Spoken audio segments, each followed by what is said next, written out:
দর্শক, এ বিষয়ে আরো জানাতে চাঁদপুর থেকে সরাসরি যুক্ত হচ্ছেন সহকর্মী শরীফ চৌধুরী। শরীফ, নদীতে ইলিশ ধরা না পড়ার বিষয়ে জেলেরা কি বলছেন, কারণটা কি?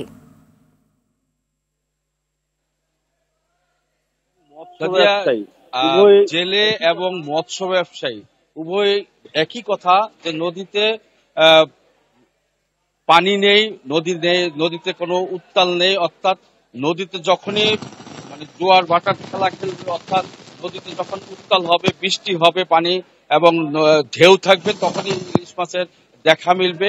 এখন নদী খুবই শান্ত এবং নদীতে পানির গভীরতা অনেক কমে গেছে। পাশাপাশি বুড়িগঙ্গার সেই দূষিত পানিও আমাদের চাঁদপুরের এই পদ্মা মেঘনা ঢুকতে শুরু করেছে, তার জন্য পানিও দূষণ হচ্ছে। সেই কারণে নদীতে তেমন ইলিশ মাছ পাচ্ছে না। এখন আমি চাঁদপুরের সর্ববৃহৎ মৎস্য অবতরণ কেন্দ্র যে চাঁদপুর বড় শিশু মাছ ঘাট, সেখানে দাঁড়িয়ে আছি।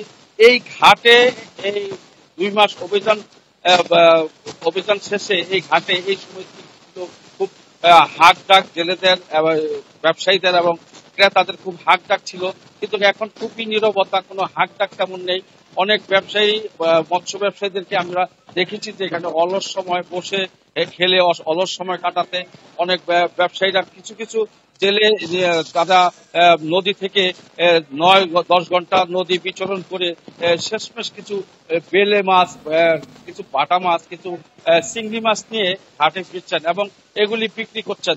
এবং খুবই দামও বেশি এই গুড়া মাছ এবং সেই নানান প্রজাতির দেশীয় মাছগুলিও দামও অনেক পর্যাপ্ত। ধন্যবাদ আপনাকে।